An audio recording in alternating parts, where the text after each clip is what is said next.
New ടെസ്റ്റമെന്റിലെ spirit എന്ന് മാത്രം 111 പ്രാവശ്യം ഉപയോഗിക്കുന്നുണ്ട്. ഹോളി സ്പിരിറ്റ്, ഹോളി ഗോസ്റ്റ് എന്ന് KJV ട്രാൻസ്ലേറ്റ് ചെയ്തിരുന്ന ഹോളി സ്പിരിറ്റ് എന്ന അർത്ഥത്തില് 89 ടൈംസ് 89 പ്രാവശ്യം ഉപയോഗിച്ചിട്ടുണ്ട്. ദൈവത്തിന്റെ ആത്മാവ്, സ്പിരിറ്റ് ഓഫ് ഗാഡ് എന്ന നിലയിൽ 13 പ്രാവശ്യം ഉപയോഗിച്ചിട്ടുണ്ട്. കർത്താവിന്റെ ആത്മാവ്, സ്പിരിറ്റ് ഓഫ് ദ ലോർഡ് 5 പ്രാവശ്യം ഉപയോഗിച്ചിട്ടുണ്ട്. മൈ സ്പിരിറ്റ്, എന്റെ ആത്മാവ്, അതിനകത്തൊരു ഒരു ശരിക്കും ഇപ്പോഴും പോൾ പറയുന്നുണ്ട് എന്റെ ആത്മാവ് എന്ന് പറയുന്നത് എന്തർത്ഥത്തിലാണെന്നുള്ളതിനെ കുറിച്ച് നമുക്ക് പിന്നെ ഒരു പക്ഷേ ഞാൻ അതിനെക്കുറിച്ച് പറയാൻ സമയം ഉണ്ടെങ്കിൽ ഞാൻ അതിനെക്കുറിച്ച് പറയാം. മൈ സ്പിരിറ്റ് എന്ന് പറയുന്നത് അവന്റെ മനുഷ്യാത്മാവിനെ കുറിച്ച് തന്നെയാണോ പറയുന്നത്, അതോ എന്റെ സ്വന്തം, അല്ലെങ്കിൽ ഈ ഐ ഗോട്ട് എ പെൻ, ഇത് പേന ഉണ്ടെങ്കിൽ നോർമലി എനിക്ക് എന്ത് പറയാം, മൈ പെൻ എന്ന് പറയുന്നത് പോലെ I got the Holy Spirit within me and that spirit എന്ന അർത്ഥത്തിലാണ് അവർ ഉപയോഗിച്ചിരിക്കുന്നത് എന്നുള്ളതിനെ കുറിച്ചുള്ള ഒരു ഡിസ്കഷന് നടക്കുന്നുണ്ട്. സത്യത്തിന്റെ ആത്മാവ്, സ്പിരിറ്റ് ഓഫ് ട്രൂത്ത് എന്ന നിലയിൽ 3 പ്രാവശ്യവും, ക്രിസ്തുവിന്റെ ആത്മാവ്, സ്പിരിറ്റ് ഓഫ് ക്രൈസ്റ്റ് എന്ന നിലയിൽ 2 പ്രാവശ്യവും, മനുഷ്യന്റെ ആത്മാവ് എന്ന നിലയിൽ, അല്ലെങ്കിൽ മനുഷ്യന്റെ ആത്മാവ് എന്നുള്ള ആ വാക്ക് മാത്രമല്ല ആ അർത്ഥത്തില് 47 പ്രാവശ്യവും, ജനറൽ ആയിട്ട് മറ്റ് ഇതായിട്ട് 92 പ്രാവശ്യം, അങ്ങനെ 385 ടൈംസ് 385 പ്രാവശ്യം ന്യൂ ടെസ്റ്റമെന്റില് ഈ വാക്കുകൾ ഉപയോഗിക്കുന്നുണ്ട്. എന്നാൽ ഹോളി സ്പിരിറ്റ് എന്ന വാക്ക് പഴയ നിയമത്തിൽ അത്ര കോമൺ ആയിട്ടുള്ള ഒരു വാക്കല്ല. പഴയ നിയമത്തിൽ എപ്പോഴും കൂടുതൽ ഉപയോഗിക്കുന്നത് റുവാ അദോനി, ദൈവത്തിന്റെ അല്ലെ കർത്താവിന്റെ ആത്മാവ്, റുവാ യാഹുവേ, അല്ലെങ്കിൽ കർത്താവിന്റെ ആത്മാവ് എന്ന നിലയിലാണ് ഓൾഡ് ടെസ്റ്റമെന്റിലെ കൂടുതൽ പ്രാവശ്യം ഉപയോഗിച്ചിരിക്കുന്നത്. ഹോളി സ്പിരിറ്റ് ഖൊദേഷ് റുവാ എന്ന് പറയുന്ന വാക്ക് ഓൾഡ് ടെസ്റ്റമെന്റ് 2 പ്രാവശ്യം ഉപയോഗിച്ചിട്ടുള്ളൂ. ഒന്ന് യെശയ്യാവിന്റെ പുസ്തകം 63-ാം അധ്യായത്തിന്റെ 10-ാം വാക്യത്തിലും, പിന്നെ സങ്കീർത്തനം 51-11 പരിശുദ്ധാത്മാവിനെ നിന്ന് എടുക്കുകയും അരുതേ എന്ന് പറയുന്ന ഭാഗത്തും പരിശുദ്ധാത്മാവിനെ ദുഃഖിപ്പിക്കുക എന്ന അർത്ഥത്തിൽ അങ്ങനെ 2 സ്ഥലത്ത് മാത്രമേ ഖൊദേഷ് റുവാഹ് എന്ന് പറയുന്ന വാക്ക് ഉപയോഗിച്ചിട്ടുള്ളൂ. ഓക്കെ, ഞാനിത് ഇവിടെ കൊണ്ട് ഇനി ഒത്തിരി ആയിക്കഴിഞ്ഞാൽ അത് തലയ്ക്ക് പിടിക്കുമെന്നുള്ളത് എനിക്കറിയാം. അതുകൊണ്ട് ഞാൻ ആ രീതിയിലേക്ക് അധികം പോകാനായിട്ട് ആഗ്രഹിക്കുന്നില്ല. അപ്പോൾ ഈ വിജ്ഞാനീയത്തിലെ അല്ലെങ്കിൽ ന്യൂമറ്റോളജിയിലെ കാര്യങ്ങളൊക്കെ പിന്നീട് നമുക്ക് കുറച്ചുകൂടെ പഠിക്കാം. എന്നാൽ പരിശുദ്ധാത്മാവിനെ കുറിച്ചുള്ള ബേസിക് ആയിട്ട് നമ്മൾ ഓർത്തിരിക്കേണ്ട കാര്യങ്ങളിൽ ചില കാര്യങ്ങൾ, ഒന്ന് ഈസ് ഗോഡ് ഹിംസെൽഫ്, അവൻ ദൈവം തന്നെയാണ് എന്നുള്ള കാര്യം നമ്മൾ ഓർക്കണം. അതിനെക്കുറിച്ചുള്ള ചില ഭാഗങ്ങൾ അല്ലെങ്കിൽ അതിനുള്ള തെളിവുകൾ മറ്റുള്ള കാര്യങ്ങളൊക്കെ ഈ ക്ലാസ്സുകൾക്കിടയ്ക്ക് ഞാൻ തന്നുകൊണ്ടിരിക്കുകയാണ്. ഈ വാക്യങ്ങളെല്ലാം കൂടി ഇങ്ങനെ കോട്ട് ചെയ്യുന്നതിനകത്ത് വലിയ അർത്ഥം ഉണ്ടാകത്തില്ല. എന്നാൽ പരിശുദ്ധാത്മാവ് ദൈവം തന്നെയാണ്, അവന്റെ പ്രവൃത്തികൾ വേദപുസ്തകത്തിലൂടെ നീളം ദൃശ്യമാണ്. അല്ലാതെ യോഹന്നാന്റെ സുവിശേഷം 14-ാം അധ്യായത്തിൽ പരിശുദ്ധാത്മാവിനെ കുറിച്ച് വാഗ്ദാനം ചെയ്തതിനു ശേഷം മാത്രമൊന്നുമല്ല ആത്മാവിന്റെ പ്രവർത്തനം നമ്മൾ വേദപുസ്തകത്തിൽ കാണുന്നത്. ഏറ്റവും ആദ്യം തൊട്ട്, പ്രത്യേകിച്ച് സൃഷ്ടിയുടെ ആദ്യം മുതൽ, അല്ലെങ്കിൽ ഉൽപ്പത്തി പുസ്തകത്തിന്റെ 1-ാം അധ്യായം മുതൽ, സൃഷ്ടി നടക്കുന്ന സമയം മുതൽ പരിശുദ്ധാത്മാവിന്റെ പ്രവർത്തനം വളരെ ദൃശ്യമാണ്. ഉൽപ്പത്തി പുസ്തകം 1-ാം അധ്യായം 2-ാം വാക്യത്തിൽ അവിടെ നമ്മൾ കാണുന്നത് the spirit of the Lord was moving over the darkness. ദൈവത്തിന്റെ ആത്മാവ് വെള്ളത്തിന്മീതെ പരിവർത്തിച്ചുകൊണ്ടിരുന്നു. ദൈവത്തിന്റെ ആത്മാവ് വെള്ളത്തിന്മീതെ പരിവർത്തിച്ചുകൊണ്ടിരുന്നു എന്നാണ് നമ്മളവിടെ കാണുന്നത്. 2-ാം അധ്യായം 7-ാം വാക്യത്തിൽ യഹോവയായ ദൈവം നിലത്തെ പൊടികൊണ്ട് മനുഷ്യനെ നിർമ്മിച്ചിട്ട് അവന്റെ മൂക്കിൽ ജീവശ്വാസം ഊതി. ആ ജീവശ്വാസം എന്ന് പറയുന്ന ആ ഭാഗത്തും റുവാഹ് എന്ന് പറയുന്ന വാക്കാണ് ഉപയോഗിച്ചിരിക്കുന്നത്. അങ്ങനെ ജീവശ്വാസം ഊതി കഴിഞ്ഞപ്പോൾ മനുഷ്യൻ ജീവനുള്ള ദേഹിയായി തീർന്നു. ജീവനുള്ള ദേഹമായി തീർന്നല്ല, ജീവനുള്ള ദേഹിയായി തീർന്നു. അത് വളരെ പ്രാധാന്യം വഹിക്കുന്ന ഒരു കാര്യമാണ്. ആദാം എന്തായിത്തീരുകയല്ല, ജീവനുള്ള ദേഹമായി തീരുകയല്ല, ജീവനുള്ള ദേഹിയായി തീർന്നു. അപ്പൊ ദേഹി എന്ന് പറയുന്നതിനകത്ത് തന്നെ എന്തുണ്ട്? ശരിക്കും ജീവനുണ്ട്, അല്ലേ? ദേഹി എന്ന് പറയുമ്പോൾ തന്നെ അതിനകത്ത് ജീവനുണ്ട്. അപ്പോൾ അതിനപ്പുറത്ത് ഉള്ള എന്തോ ആണ് ദൈവത്തിന്റെ ശ്വാസം അവനിലേക്ക് ഊതിയപ്പോൾ സംഭവിക്കുന്നത്. അല്ലാതെ ഒരു മൃഗത്തിനുണ്ടാകുന്ന ജീവൻ പോലുള്ള ഒരു കാര്യമല്ല ഉണ്ടാകുന്നത്. ദേഹിയിലാണ് വീണ്ടും ഒരു ജീവൻ ഉണ്ടാകുന്നത്. അതാണ് വാസ്തവത്തിലെ ദൈവത്തിന്റെ ആത്മാവിന്റെ അംശം, അല്ലെങ്കിൽ ദൈവം നമുക്ക് നൽകിയിരിക്കുന്ന ആത്മ അംശം എന്ന് പറയുന്നത്.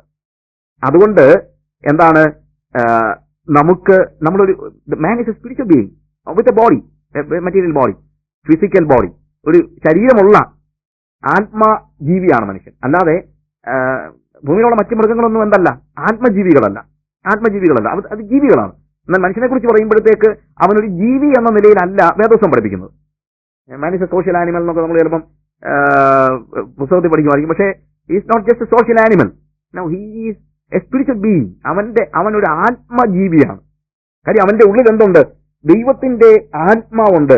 അപ്പോൾ ഈ മൂക്കിൽ ജീവശ്വാസം ഊതുന്നതിലൂടെ ദൈവം ചെയ്തതെന്നറിയാമോ? അവന്റെ ആത്മാവിനെ നമ്മുടെ ഉള്ളിലേക്ക് പകർന്നു തരികയാണ് വാസ്തവത്തിൽ ചെയ്തിരിക്കുന്നത്. അവന്റെ ആത്മാവിനെയാണ്. ഇയ്യോബിന്റെ പുസ്തകം 33-ാം അധ്യായം അതിന്റെ 4-ാം വാക്യം, ഇയ്യോബിന്റെ പുസ്തകം 33-ാം അധ്യായം 4-ാം വാക്യത്തിൽ ദൈവത്തിന്റെ ആത്മാവ് എന്നെ സൃഷ്ടിച്ചു. സർവശക്തന്റെ ശ്വാസം എനിക്ക് ജീവൻ തരുന്നു. ദൈവത്തിന്റെ ആത്മാവ് എന്നെ സൃഷ്ടിച്ചു. നോക്ക്, അപ്പോൾ സൃഷ്ടികർമ്മത്തിൽ തന്നെ ദൈവം സൃഷ്ടിച്ചെന്നുള്ളതാണ് ദൈവം പറയുന്നത്. എന്താണ്? ദൈവത്തിന്റെ ആത്മാവ് എന്നെ സൃഷ്ടിച്ചു എന്ന് പറയാണ്. സർവശക്തന്റെ ശ്വാസം എനിക്ക് ജീവനെ തരുന്നു. സർവശക്തന്റെ ശ്വാസം എനിക്ക് ജീവനെ തരുന്നു. ഇവിടെ ആണ് വാസ്തവത്തിൽ ഈ അവന്റെ മൂക്കിൽ ജീവശ്വാസം ഊതി എന്ന് പറയുമ്പോഴത്തേക്കുണ്ടാകുന്ന പ്രത്യേകത നമുക്ക് മനസ്സിലാക്കാൻ പറ്റുന്നത്. അതിലൂടെ അവൻ പകർന്നു കൊടുത്ത ജീവൻ എന്ന് പറയുന്നത് ഒരു ആത്മജീവനാണ്, അല്ലാതെ ജീവികളിലുള്ള സ്വാഭാവിക ജീവൻ അല്ല.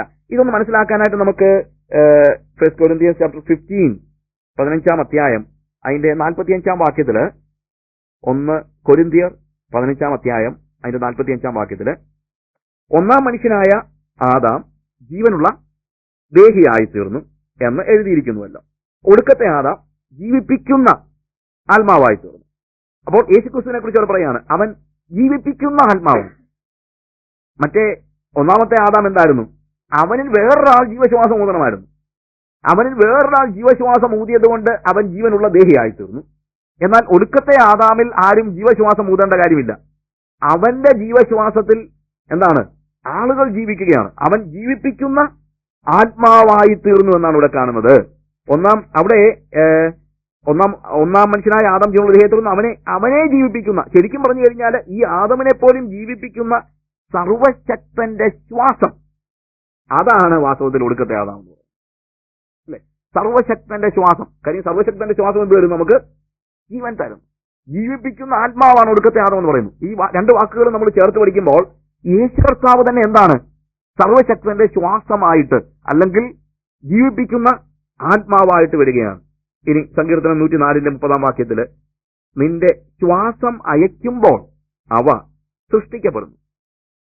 ഞാൻ ഈ ഭാഗങ്ങളൊക്കെ പറയാൻ കാര്യം എന്ന് ചോദിച്ചു കഴിഞ്ഞാല്, ദൈവത്തിന്റെ പരിശുദ്ധാത്മാവിന്റെ പ്രവർത്തനം നമ്മൾ യോഹന്നാന്റെ സുവിശേഷത്തിന് ശേഷമൊന്നുമല്ല കാണുന്നത്.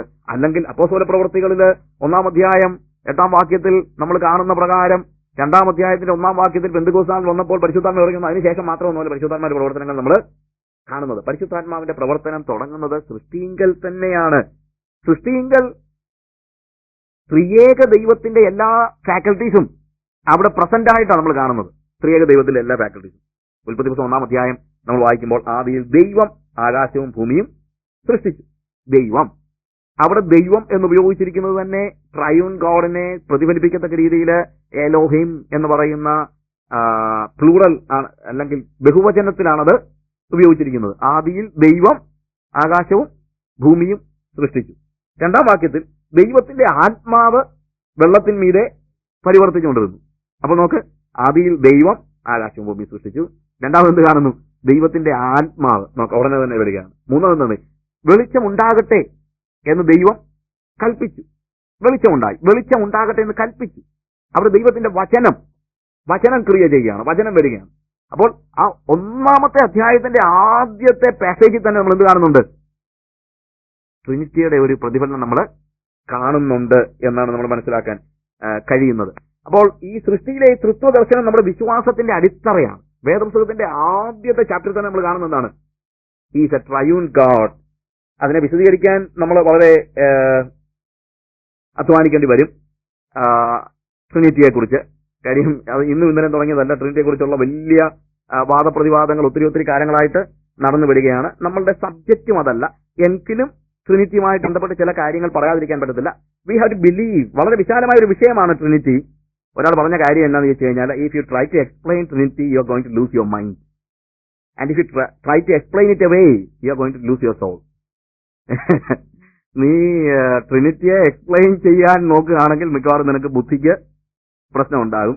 ഇനി അതല്ല, വിശദീകരിച്ച് തള്ളുകയാണെങ്കിൽ you are going to lose your soul. Better save your soul, I think. അതുകൊണ്ട് തീർച്ചയായിട്ടും എന്റെ നോട്ടത്തിൽ ബെറ്റർ എന്താണ്? Instead of even if you lose your mind, don't worry about that. The best thing is saving your soul, അല്ലേ? അതുകൊണ്ട് trinity എന്ന് പറയുന്നത് you have to believe it. And of course may be ബുദ്ധിപരമായിട്ട് കുറച്ച് കാര്യങ്ങളൊക്കെ പറയാനൊക്കെ പറ്റുമെന്ന് എന്റെ ചിന്ത. ഞാൻ അതിനെക്കുറിച്ച് പഠനങ്ങൾ നടത്തിയിട്ട് എനിക്ക് റാഷണലായിട്ടൊക്കെ തോന്നുന്നുണ്ട്. പക്ഷെ അത് എക്സ്പ്ലെയിൻ ചെയ്യുമ്പോൾ അത് എല്ലാവർക്കും ബുദ്ധി തന്നെ നിൽക്കണമെന്ന് നിർബന്ധമൊന്നുമില്ല. അതുകൊണ്ടാണ് ഞാൻ പറഞ്ഞത്.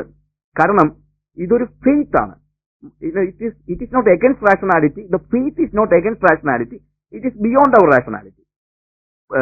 വിശ്വാസം എന്ന് പറയുന്നത് എന്താ, യുക്തിക്ക് വിരുദ്ധമല്ല, യുക്തിയെ കടന്നു പോകുന്നതാണ്. യുക്തിക്ക് വിരുദ്ധമാ അല്ലെങ്കിൽ യുക്തിക്ക് അധീനമാണെങ്കിൽ, ഇത് യുക്തിക്ക് അതീതമാണ്, യുക്തിയെ കടന്നു പോകുന്നതാണ്. യുക്തിക്ക് അധീനമാണെങ്കിൽ പിന്നെ വിശ്വസിക്കേണ്ട കാര്യമില്ലല്ലോ, അല്ലെ? യുക്തിക്ക് അകത്തുള്ള ഒരു കാര്യം നമ്മൾ പ്രത്യേകിച്ച് there is no need to believe it, you can just know it. അത് അറിയുകയാണല്ലോ. യുക്തിക്ക് അകത്തുള്ള കാര്യം നമ്മൾ എന്ത് ചെയ്യുകയാണ്? ബുദ്ധിപരമായിട്ട് അറിയാണ്, റാഷണലായിട്ട് നമ്മൾ അറിയാണ്. ഇതിനെക്കുറിച്ചൊക്കെ നമുക്ക് പിന്നെ എപ്പോഴെങ്കിലും പറയാനായിട്ട് പരിശ്രമിക്കാം. എന്നാൽ ഇത് I don't think it is a big thing that എന്താ ഒരിക്കലും നമുക്ക് മനസ്സിലാക്കാൻ പറ്റാത്ത കാര്യമാണെന്നുള്ള അർത്ഥത്തിലല്ല ഞാൻ ഉപയോഗിക്കുന്നത്. എന്നാൽ ബുദ്ധിപരമായിട്ട് ഇതിനെ ഗ്രഹിക്കാൻ മേ ബി ടുമോറോ ഞാനത് കുറച്ചുകൂടെ നാളെ, ഇന്നത്തെ സമയത്തിനകത്ത് എനിക്ക് പരിമിതിയുണ്ട്, നാളെ അതിനെക്കുറിച്ച് കുറച്ചുകൂടെ കാര്യങ്ങൾ ഞാൻ പറയാനായിട്ട് പരിശ്രമിക്കാം. എന്നാൽ എന്റെ ഈ അടുത്ത സമയത്ത് നമ്മുടെ കൈമുമായാസ് എന്റെ ഒരു ഫ്രണ്ടിന്റെ കൂട്ടത്തിൽ വന്നതാണ്. അപ്പോൾ ഞാൻ പേര് ചോദിച്ചപ്പോൾ നെയിം ഈസ് അബു. ഞാൻ ചോദിച്ചു, ഈസ് എ മുസ്ലിം. അപ്പോൾ ഞാൻ ചോദിച്ചു, Abu what is your what you think about Christ, എന്താ ഞാൻ I was trying to share gospel with him. ഞാൻ പറഞ്ഞു, ഐ ഹാവ് എ പ്രോബ്ലം. ഞാൻ എന്താ നിന്റെ പ്രശ്നം, ഇത്ര വലിയ പ്രശ്നം? കൊച്ചു പയ്യനാ, എഞ്ചിനീയറിംഗ് കഴിഞ്ഞതുകൊണ്ട് നിൽക്കുന്ന പയ്യനാ, പഠിപ്പിക്കുക, കോളേജ് പഠിപ്പിക്കുക. പറഞ്ഞു, it is Trinity, that is, അതാണ് എന്റെ വലിയ പ്രശ്നം. ഞാൻ പറഞ്ഞു, Abu I don't think that is a big thing. Suppose you get a car and ഒരാൾ നിനക്കൊരു കാർ തരികയാണ്, ആ കാറിന്റെ ഇറ്റ് ഫങ്ഷൻസ് വെരി വെൽ. പിന്നെ ഒറ്റ പ്രശ്നമുണ്ട്, അതിന് ഡിഫറെന്റ് കൈൻഡ് ഓഫ് ഹോൺ, പല ശബ്ദമാണ്. അത് ആരോ പ്രോഗ്രാം ചെയ്ത് വെച്ചിരിക്കുകയാണ്. ആദ്യം first time when you press it, it is ഒരു ബുസർ പോലെയാണ്, അത് കഴിഞ്ഞാൽ വേറൊരു മ്യൂസിക്കാണ്, അത് കഴിഞ്ഞാൽ വേറൊരു മ്യൂസിക്കായി ചേഞ്ചസ്. അപ്പൊ നീ പറയാണ്, ഞാൻ ഈ കാർ ഓടിക്കത്തില്ല, കാര്യം എനിക്ക് ഇതുവരെ ഇതിന്റെ ഈ ഹോൺ അടിക്കുമ്പോൾ ഒരു പ്രാവശ്യം അടിക്കുമ്പോൾ ഒരു ശബ്ദം, രണ്ടാമത് അടിക്കുമ്പോൾ വേറെ ശബ്ദം എന്താണെന്നുള്ളത് എനിക്ക് മനസ്സിലാകത്തില്ല, അതുകൊണ്ട് ഞാൻ കാറേ ഉപയോഗിക്കത്തില്ല എന്ന് പറയുന്നതിനകത്ത് അർത്ഥമൊന്നുമില്ല. Better use the car, gradually you will know what is the difference and that kind of thing. അവനത് മനസ്സിലാക്കിയോ എന്നുള്ള ഇറ്റ് ഇസ് നോട്ട് ഈസി. ഇപ്പൊ ഞാൻ ഇതിന് ഒരു ഉദാഹരണോടെ ഞാൻ ആലോചിക്കുകയാണ്. ഈ നമ്മുടെ ഈ ഹണികോം ഉണ്ടല്ലോ, തേനീച്ചക്കൂടുണ്ടല്ലോ, അല്ലേ? ഈ തേനീച്ചക്കൂടിന്റെ സ്ട്രക്ചർ എന്ന് പറയുന്നത് ദ ബെസ്റ്റ് സ്ട്രക്ചർ എവർ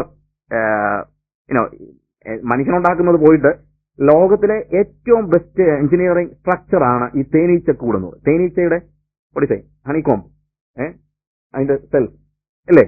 അപ്പം ദ ബെസ്റ്റ് എഞ്ചിനീയറിംഗ് സ്ട്രക്ചറാണ്, സോ വണ്ടർഫുൾ. അപ്പൊ നമുക്ക് ചില തേൻ കുടിക്കണമെങ്കിൽ ഈ തേനീച്ചക്കൂടിന്റെ സ്ട്രക്ചറിനെ ഡീകോഡ് ചെയ്തിട്ട് ഞാൻ ഇതിന്റെ തേൻ കുടിക്കത്തുള്ളൂ എന്ന് പറഞ്ഞു കഴിഞ്ഞാൽ എന്തായിരിക്കും അതിന്റെ it is very difficult for me to understand and I wonder from where these bees studied to make a home like this and in which engineering college these bees studied എന്നൊന്നും പറഞ്ഞിട്ട് കാര്യമൊന്നുമില്ല. ലോകത്തിൽ എവിടെയും തേനീച്ചക്കൂട് ഉണ്ടാക്കുന്ന ഒരുപോലെ ഇത് ഒരേ എഞ്ചിനീയറിംഗ് കോളേജ് പഠിച്ചാണെന്നുള്ളത് ഇത് തിങ്ക് അബൌട്ട് ഇറ്റ്. അത് തന്നെ മതി. ദാറ്റ് ഇറ്റ് സെൽഫ് ഈസ് ഈ പ്രപഞ്ചം ഒന്നും നമുക്ക് ഡീകോഡ് ചെയ്യാൻ പറ്റുന്നതല്ലെന്നുള്ളതിന്റെ ഒന്നാമത്തെ ഒരു ചെറിയ തെളിവാണ് ഞാൻ പറഞ്ഞത്. ലോകത്തിൽ എല്ലായിടത്തും തേനീച്ചക്കൂട് ഉണ്ടാക്കുന്ന ഒരുപോലെ, അല്ലേ? Go to America, go to Australia, go to India, go to any other parts of the world, the same. And അതിനെ ഡീകോഡ് ചെയ്തിട്ട് ഞാൻ തേൻ കുടിക്കത്തുമെന്ന് പറഞ്ഞു കഴിഞ്ഞൊരു കാര്യം വല്ലതുണ്ടോ? ഇല്ല. എന്നതുപോലെ ഈ ട്രിനിറ്റിയുടെ ആ ഒരു സ്ട്രക്ചർ എല്ലാം കൂടെ ഡീകോഡ് ചെയ്യേണ്ട കാര്യമൊന്നുമില്ല. You just enjoy the honey in that എന്നാണ് എനിക്ക് പറയാനുള്ളത്. നമുക്ക് എന്ത് ചെയ്താൽ മതി? അതിനുള്ളിലെ തേൻ കുടിക്കാനായിട്ട് പരിശ്രമിക്കുക എന്നുള്ളതാണ്. മേ ബി ദൈവത്തിന്റെ ഗോഡ് ഹെഡുമായിട്ട് പരിശുദ്ധാത്മാവിന്റെ ബന്ധത്തെക്കുറിച്ചൊക്കെ നാളെ നമുക്ക് കുറച്ച് കാര്യങ്ങൾ പഠിക്കാൻ പറ്റുമെന്ന് ഞാൻ ചിന്തിക്കുന്നു. ഇനി ഇവിടെ പരിശുദ്ധാത്മാവിന്റെ പ്രവർത്തനങ്ങളെ കുറിച്ച് നമ്മൾ പഠിക്കുമ്പോൾ even from the very beginning, ഏറ്റവും ആദ്യം തൊട്ട് ദൈവത്തിന്റെ പരിശുദ്ധാത്മാവിന്റെ പ്രവർത്തനം കാണുന്നു നമ്മൾ കണ്ടു, അല്ലെ? ഉൽപ്പത്തി പുസ്തകം 1-ാം അധ്യായത്തിൽ അതിന്റെ 1-2 വാക്യങ്ങൾ വായിക്കുമ്പോൾ ആദ്യം ദൈവം ആകാശവും ഭൂമിയും സൃഷ്ടിച്ചു. ഞാൻ പറഞ്ഞല്ലോ, ഇവിടെ ദൈവം എന്ന് പറയുന്നത് എലോഹിം എന്ന് പറയുന്ന വാക്കാണ്. അതൊരു പ്ലൂറൽ ആണ് ഉപയോഗിച്ചിരിക്കുന്നത്. ഈ പ്രവൃത്തി കഴിഞ്ഞാൽ ദൈവത്തിന്റെ അടുത്ത പ്രവൃത്തി ചെയ്യുന്നത് പരിശുദ്ധാത്മാവാണ്. നോക്ക്, ആദ്യം ദൈവം ആകാശവും ഭൂമിയും സൃഷ്ടിച്ചു. ഭൂമി പാഴും ശൂന്യമായിരുന്നു. അത് പരിശുദ്ധാത്മാവിന്റെ പ്രവർത്തനമല്ല, ഇരുളിന്റെ പ്രവർത്തനമാണ്. അടുത്തെന്താണ്? ദൈവത്തിന്റെ ആത്മാവ് വെള്ളത്തിന്മീതെ പരിവർത്തിച്ചുകൊണ്ടിരുന്നു. ദൈവത്തിന്റെ ആത്മാവ് വെള്ളത്തിന്മീതെ പരിവർത്തിച്ചുകൊണ്ടിരുന്നു. അപ്പോൾ സൃഷ്ടി കഴിഞ്ഞാൽ അടുത്ത ജോലി ചെയ്യുന്ന ആരാ?